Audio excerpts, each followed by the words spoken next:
Hello there and welcome Virtual Space Hero community. Good morning, good afternoon, good evening.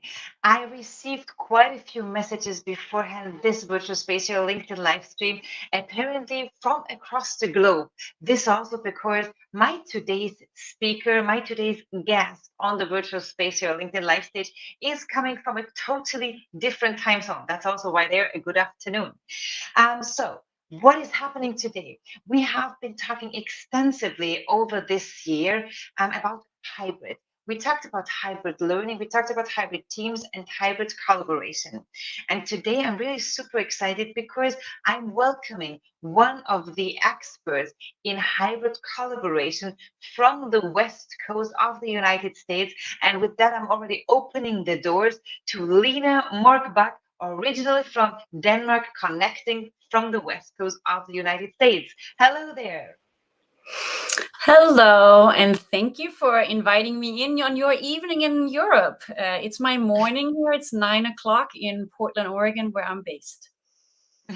Thank you so much, Lena. Thanks so much for taking your time to join me on this important conversation. I've been following you for quite some time, and I remember that particularly last year, there was a lot going on with your Future of Work 24 Hours Challenge, right? Yes, we had a big global event that was an open space event that was going virtually for 24 hours, so all time zones of the globe. And we're doing it again in May of 2022. Oh, wow. And I saw a lot of postings about that. So how did you organize that? An event that was organized for a 24-hour community so that everybody from across the globe could participate. How was that?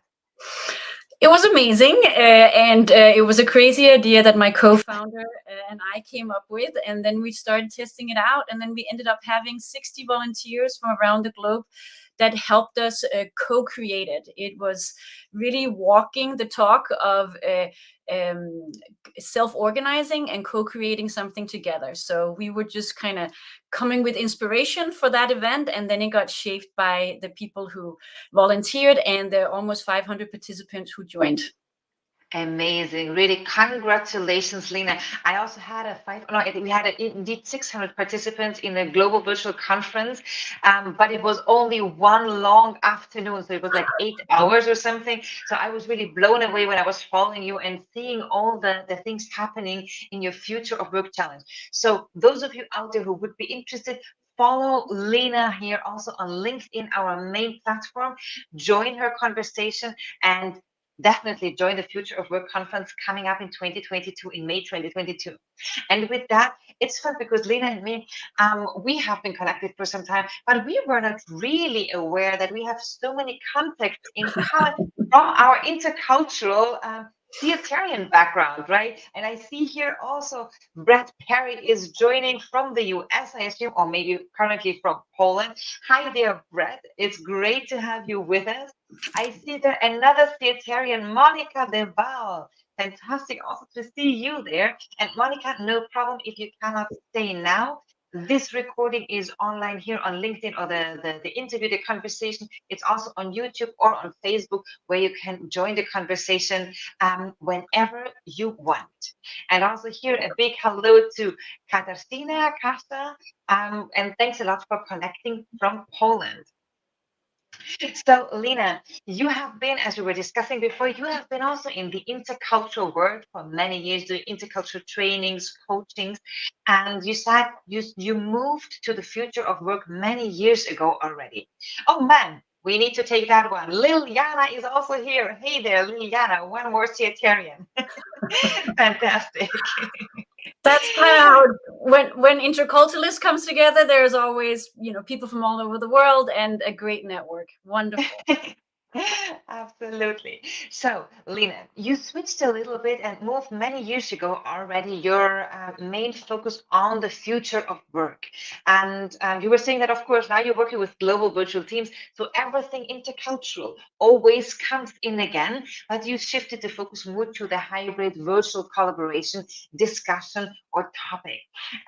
Explain a little bit how that, what is your main focus when you're working with the organizations that are your clients? So almost all my clients are global, not 100%, but almost all my clients are global. So I'm still having that. I use my intercultural knowledge a lot. But some of the things that I typically are helping organizations with is how can they mix. They know how to do the basic things typically in terms of how to work remotely. So how do they make sure that they actually have more synergy in how they're doing it? They feel that like, okay, we're doing it, but we're just kind of scratching the surface. How can we actually make it more flexible? How can we also get some of that productivity that a lot of research is showing that remote work gives us, but not all organizations feels that they're actually harvesting that. I work with and coach a lot of individuals also of how to navigate the working solo when you're working remotely, because there's a certain skill set. I often tell people I think they need to think a little bit like an entrepreneur, because you don't have the same framework when you don't have the office. You don't have that same framework to hold your workday. So you need to organize your day and plan out and be strategic with your work, like if you were an entrepreneur and running your own company. So those coaching conversations are some of the work that I do as well. But primarily I work with team. I really love the team dynamics and figuring out how can we get more of that collaboration. Most of us go to work not to do our tasks, but to really bounce those ideas off between each other, and that can become a huge challenge in the remote as well as in the hybrid work, that we feel that we're actually sitting alone instead of getting that sense that like, oh, I am creating something with my colleague, we are shaping something, we're building things together. So that's typically where I come in and say, let's make sure we take it up a notch and really get that synergy happening, so that we have a good sense of our team and our colleagues. And I think what you were mentioning already, that you're working also very often with the individuals because they don't have the office space to hold together their work day, to say so. I think it's interesting because I just recently was at the European Forum Alpbach, and where we also discussed that the future of work or hybrid settings or virtual settings require much more about the self-organization, self-direction, self-learning, self-motivation aspects that and skills, a skill set that we were not really very much looking for into our employees or fostering it neither.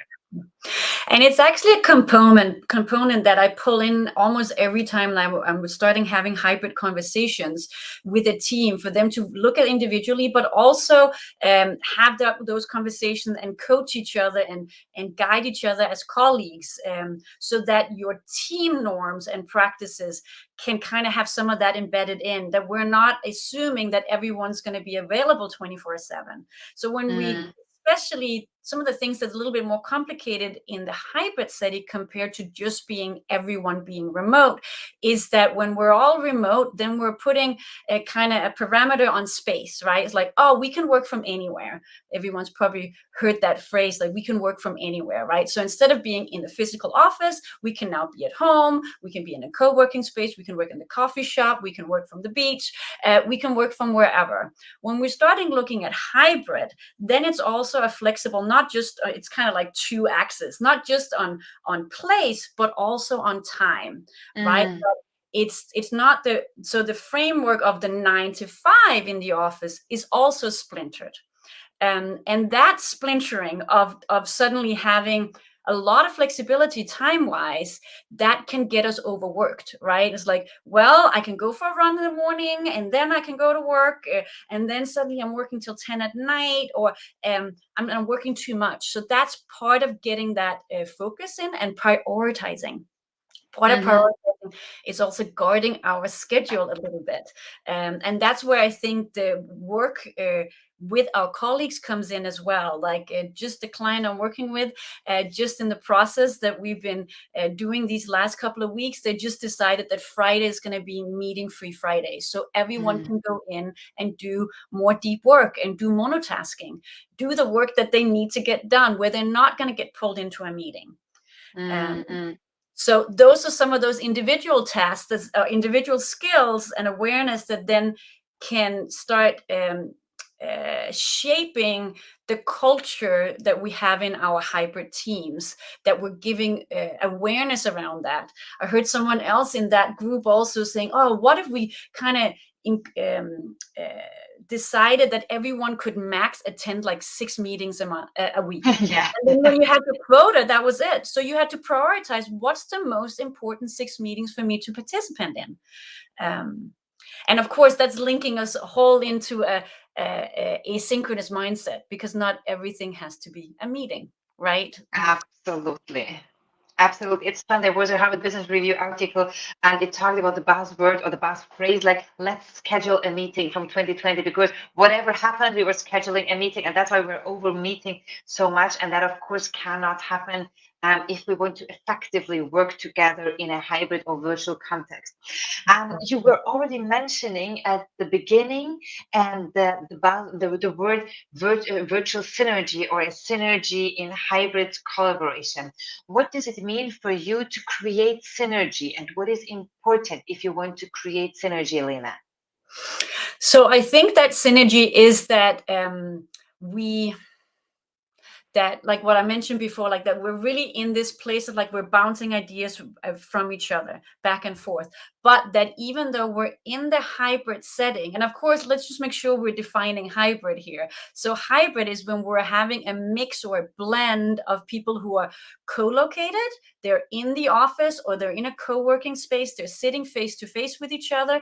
And then we're having that blend with colleagues who are then working virtually from wherever, right? So that's why it's typically more challenging than just everyone being remote. So the pandemic has kind of put everyone home and everyone was remote, and that was a big challenge, but everyone had the same challenge in some ways. I mean, some people had kids at home, or it had to take care of parents as well. And so that, of course, wasn't making it completely equal in that way, but everyone was working from the same condition. So when we're hybrid, it is more complicated and it is more challenging, because we're having that kind of inherent imbalance, because some of the folks are physically together in that same space that particular Tuesday, right? Where others are dialing in remotely and connecting to them to a meeting, or they're on online boards together, right? So that's the setup of the hybrid. That's the definition of when we're talking about hybrid work. And there's several of the practices that we're using when we're remote that we can use in the hybrid settings and the hybrid work practices, but we have to expand it, and we have to know that there's more to it than just everyone is working remotely, because we want to utilize that some folks are in the office together. They're super excited about being back in the office together. So saying to them, oh, if one person is remote, everyone should be remote, which actually, to be honest, used to be my mantra. But now it's like, no, if they're in the office, that's not fair to tell them that they all have to be remote in the same meeting. They should be together and joy in that physical meeting. And then we have the hybrid meeting, which is a different meeting than just a remote meeting. And there's some different techniques we can use for the hybrid meeting. And one thing is that we need to design not for our in-person bias, because that's one of the things that kind of happens in the hybrid, is that we have a bias for the people who's closest to me, or a proximity bias, right? Like, so as soon as, like, say there's 5 of us in the physical room and 3 people are dialing in, really quickly, without being intentional about it, we're like really gelling around the 5 of us. They're here, we're having coffee and cake, and we're adding things to the whiteboard, and we're loving being in the same space. That's what we do as humans. That's what we're designed to be as humans, right? So it overrides. So when we have hybrid meetings, we really need to constantly design and plan for the remote participants. And the face-to-face participants, they will get that juicy energy from each other no matter what, right? So there's different ways we can do that. Some kind of basic tips is, and this is not rocket science, but what we call a in-buddy system, or in the room buddy, and have a system like that. So anyone who is remote has a colleague who's their buddy, who's their spokesperson, their advocate in the room. So if I'm in the room and Asim is dialing in, then we can be buddies with each other, and I'm aware of like, oh, we haven't heard from Asim, and he can also WhatsApp me or use another channel and be like, oh, I don't want to interrupt, but I have something I want to add at some point. Okay, and then I can pull him in, right? So we can kind of add that voice, that representation, with a buddy system. So that's a very simple technique. Another I think technique, it's a very simple but also a very powerful technique, right? Because you give them more voice, more space, and also somebody dedicated in looking out, watching out for them. Just a technical question, because you were mentioning Azim could WhatsApp you something that he or she wants to add to the conversation or wants to ask. Would you then, generally speaking, tell them, or rather advise them to use another communication channel, or stay within the same Zoom conversation or WebEx meeting that they are? Or what would be your suggestions in this regard? Typically, and that's a good point in terms of what tools do we use in the hybrid setting, in the hybrid meeting specifically, because I do think we want to up our tools there. We want to kind of equip our physical meeting rooms and our hybrid meeting room with just a little bit more than just our Zoom or our WebEx. If anyone's still using that, maybe or Microsoft Teams, like what, and upgrade it a little bit, and that can be adding additional channels. So whenever we want to have a lot of engagement, I'm sure these are some of the things that you're also using in your events. Like, we want to make sure that we not just only have audio and video. Like we're having good written channel idea. Like, that could always be a chat. It could be a whiteboard. It could be an online board, like a mural board, or Padlet, like where everyone can add comments in real time at the same time. And that's the same kind of baseline that we're using. If you are with a buddy, maybe it's just a private message that you're sending within the system, or maybe it is that you are just like using WhatsApp for that like privite channel, because the team doesn't want to interrupt everyone else. The reason he's using you as a buddy is because that's a safe, non-interruptive or clarifying, like ask a colleague kind of thing, right? But when we're talking about tools in our hybrid meetings, I also think that we really want to, yes, we want to up our game. Especially the owl camera is one of my new favorites. So it's really simple, but it is a camera that's similar to an owl, has a head that goes 360, which means that when we are physically in the room and are being on camera for our virtual colleagues, we don't have to sit lined up as little school children. We can sit around the table, and the camera is catching whoever is speaking, and that gives a different dynamic and a sense of real physical space in the conversation. That same company also developed a owl whiteboard. That's a camera that's connected to a whiteboard. So when we are then writing on a physical whiteboard, our colleagues can see that those things on the whiteboard as well, and then they can add in the chat in the video conferencing tool, and that can be added physically in the room to the whiteboard. But wow, very cool. I've never seen that. But but it doesn't even have to be that technical. I just played around with these. These are some new tools of mine. They're called Rocketbook, and they're called beacons. They're little sticky things that you put on a whiteboard. So say we've had a whole great conversation on a whiteboard, we put these 4 on to frame it. Then Rocketbook have an app, and then I can just take a picture of that, and that becomes a digital file about the things that we captured on that whiteboard. And that's really key, because hybrid, to make sure that hybrid is inclusive, is that we make everything digitalized, that everything is in the cloud, that those notes on that whiteboard is not just for the people in the office. It's available for the colleagues who's working from remote as well.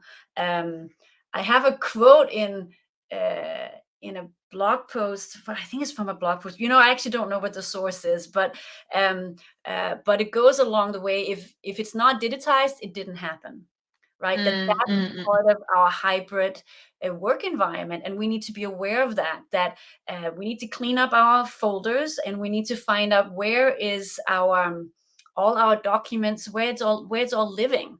So it's not in our heads, and it's not just between the physical people who are in the office together. Absolutely. But what do you, for example, what is your suggestion? Because we do know what happens always when we work with hybrid teams and we accompany them on their journey into more awareness on the proximity bias, on the inclusion aspect, that anyways, even though they might be super technical with the meeting owl in the middle and they have the buddy system in place, and after the meeting is closed and everybody got to say goodbye, even the buddy for the virtual participant or whatever, or the virtual participant team herself, still afterwards, clearly, very often the conversations continue. The conversations continue between in-presence participants.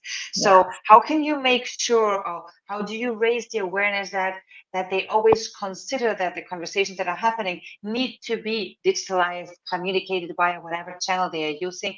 And how do you maybe give a space to virtual participants to continue in another, I don't know, Kumu space or in another area to network, even though it's not connected, because that's sometimes it's difficult.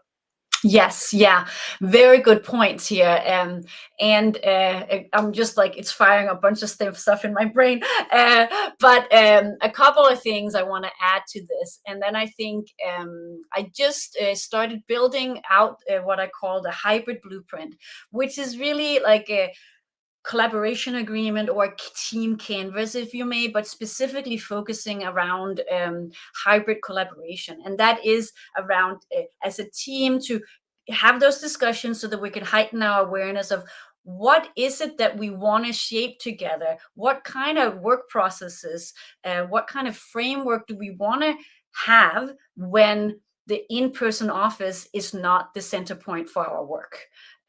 So to not just kind of do it. I am a big spokeswoman for just go do it, but in some ways, sometimes we go a little fast, and we need to also take a step back and have those like foundational discussions with our colleagues of like, what does this look like? It doesn't mean that we're making a decision forever and ever. Like that, the hybrid blueprint is a living document that we'll keep adding things to, but it guides you through these conversations. Like, what kind of team rituals do we have? What are we experimenting on? What's our in-person cadence? How often are we agreeing? Like, it's great, I'm now in the office, except no one else is here. Great. That's not perfect. I might as well have been at home, right? So we're coordinating when are we in there? What is our cadence? Is it every other Wednesday everyone's in the office? And when I'm working remotely, how are we coordinating? How can you find me? So all these conversations are important to kind of map out so we get a good framework set up. And then the other thing that you mentioned here is like, how do we get the informal gathering? Because not everything is a meeting. It's and as we were saying, we're getting meeting fatigued because we're just getting pulled in. Like, I miss you. Let's set up a meeting. But we can do pair working sessions. We can have informal virtual coffees, and we should use something like Kumu Space, or Spatial Chat is my absolute favorite. But which has this proximity tool similar to Kumu Space, right? Like, we're outside the grid and we can just kind of mingle with each other, and it opens up a different way of coming together. So these informal spaces, and part of them I would even view them as kind of team rituals. And again, those rituals are not meetings. Like, those are like, how do we celebrate when we just landed this client or we finished this huge project, and making sure that we get some practice in place in terms of doing that becomes who we are as a team, and that builds our hybrid culture. But I'm just thinking, of course, not everything must be a meeting, but if we think about the virtual space or hybrid context, I remember, I think Lisette Sutherland was saying that in the hybrid or in the virtual context, you need planned spontaneity. So at the end, it sort of gets, again, to be, even though it's not a meeting, but it's like, let's meet around that time in Kumo space, right? Yeah. So at the end, again, you sort of need to plan for that more carefully, and planning out for these informal gatherings probably is also one of the aspects that is super important for hybrid organizations. Yes, and I think there's two pieces to it, and it is ironic. That's like, let's plan to be spontaneous, right? Like, I think the informal gatherings that we're creating, where we're trying to kind of cultivate the water cooler moments or something like that, right? That they are all voluntary. They're like, oh, here's this standing meeting on Friday afternoon, show up if you can, kind of thing, right? That they become step in if you want to. And also that we create little windows, like open door policies. This is especially for leaders and managers, to be like, once a week there is like 90 minutes or 2 hours where you have drop-in hours, so the door is open and there's the link where you can go meet me, and I'm doing other work, but you're not interrupting me, right? Like, I'm ready for you. And maybe that then in prompt becomes several people of the team who are ending up being there, chatting in the hallway, if you may, right outside that open door. So it's scheduled, but it's more an invitation. It's more that I am not doing other things, so don't worry. You will not. I'm ready for you. I'm available, and that actually could replace a lot of one-on-one meetings, and even team meetings, because there is some information flowing that's just happening because that is set in place. And again, show up. You know it's available. Step in if you need it. Right. I think I like that because a friend of mine, she was giving this example for indeed the one-on-ones. And she was mentioning that she worked with a company where the managers decided to have planned one-on-one spaces for each employee. So the manager planned a space for each one-on-one in her calendar.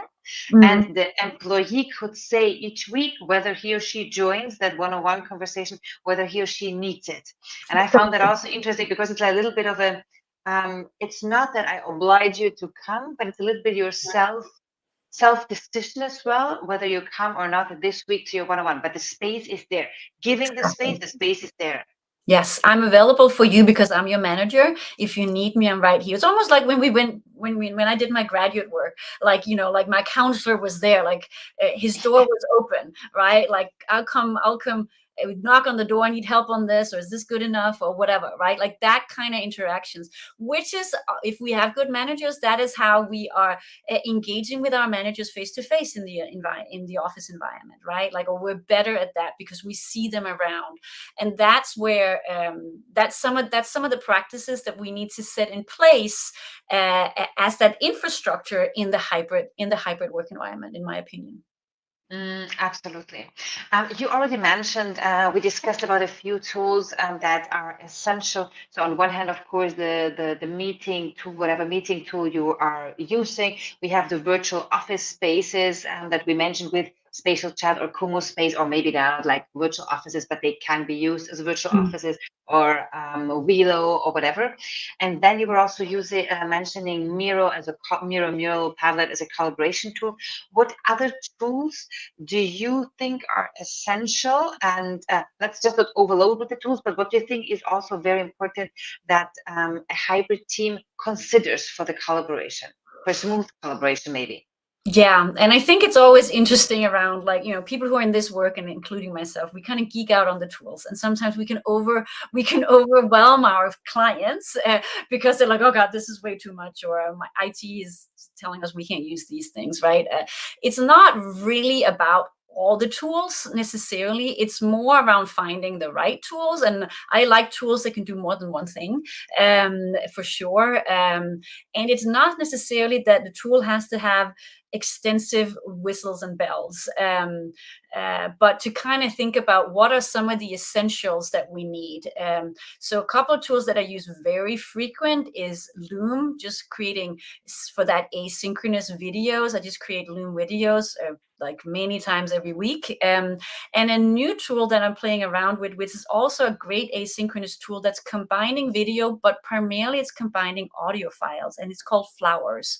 And it's created, like, you can create an audio file, and also you can have your video on it, and then anyone can comment on that audio file on any time. Say I have an audio file that's like a minute and a half, and then some of the things I'm saying to my team or my ideas that I have, maybe they can then put a comment like, oh, 32 seconds in, she's asking for comments on this, and then they can create an audio file that then adds a flower, a petal, so it becomes this kind of this grid that's instead of, and this is really what's interesting about asynchronous communication, is that it's splintering the whole idea that our communication is linear, and it's really showing the grid and the network of knowledge that's within our teams. So that's a new tool I'm playing around with, that I think can be really powerful as we are enhancing that asynchronous way of bouncing ideas back and forth with each other. So right now I'm playing around with a client to combine flowers and Miro, right? So we have a physical board where we are using all our post-its and our conversations, and we're voting and you know, like, we're having all our ideas here, and then we're adding these flower sound bites in as comments throughout that document. Fantastic. Alina, I'm just wondering, so on Loom, the only thing that I can do is add comment, right, on the videos, because that's what you can, but you cannot comment in an audio or video file on a Loom file. That's probably a difference to flowers. You know what? I don't think you can, but maybe, you know, I'm sure they have like there's different versions of it. There might be like a pro version that can do that. I don't know. There might be. Anyway, but the idea with flowers is that you have this idea of like that you can add to it right where the comment is, right? Like, or right where the question is. And you'd be like, oh, to that, I have this idea, and I have this idea, and I have this. And then we start commenting on each other, right? Fantastic. I love it. Super exciting. I need to look that up later on, and definitely. Thank you so much for sharing it. Let me ask you one last question, because we're already coming at the end of today's conversation. And even though I have like four more, but I'm going to pick out the most important one for me now, which is about team members and leaders, but mainly team members. What should they consider when they work in a hybrid setting? Do you maybe have any advice, any suggestion you believe it's very important to consider when working in a hybrid context? So we talked about what I call like behaving like an entrepreneur, and kind of have that individual skill set and knowing that you have to enhance that. I think that actually will work really well in the other aspect as well. And that is to, you know, to think like an entrepreneur and then behave like a scientist. And that's like really having the agile mindset under like embracing that, and continue to do mini experiments. Hybrid work environments is not new. Like, global organizations has done it for a long time. I wouldn't say they necessarily have done it particularly well. So it's good for us to evolve it. And that's going to come along with like testing things out. And that can be like, let's test having meeting-free Fridays. Let's experiment with rotating facilitators for all our meetings. Oh, how about let's experiment for the next month that all our meetings don't have an agenda, but we do lean coffee meetings. You know, like that kind of mindset as colleagues and teams is makes it really fun, and I think also it really gives us all a lot of growth potential and a voice within our teams, because we can together decide what we want to experiment with and learn. Fantastic. And also the experimental mindset and the entrepreneurship thought. And also entrepreneurship, it's fun because entrepreneurship, there is a research area, a huge research area there that has been looking at entrepreneurial behavior in organizations for decades already. So there's also a lot out there if we want to have an empirical basis, or sort of an evidence base for whatever decision we are taking in organizations on how we might foster that entrepreneurial mindset. Alina, it was amazing discussing with you, and for everyone out there, Lena is on LinkedIn, and you also have here her webpage, gleapconsult.com. So definitely follow her on LinkedIn, connect with her, and engage in the conversation. Lena, a big thank you to you again for joining me, for making the space in your calendar. I know that you're also very busy. It was fantastic talking to you. Thank you very much for being here. Oh, likewise. Thanks for inviting me. Bye-bye. Bye.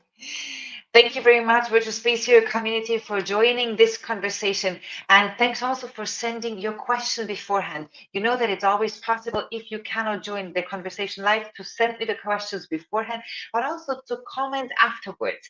The recordings of our conversations, the Virtual Space Hero live show, is on LinkedIn, Facebook, and on YouTube. Even though if there are comments or questions floating in later on, we are definitely making sure to answer them.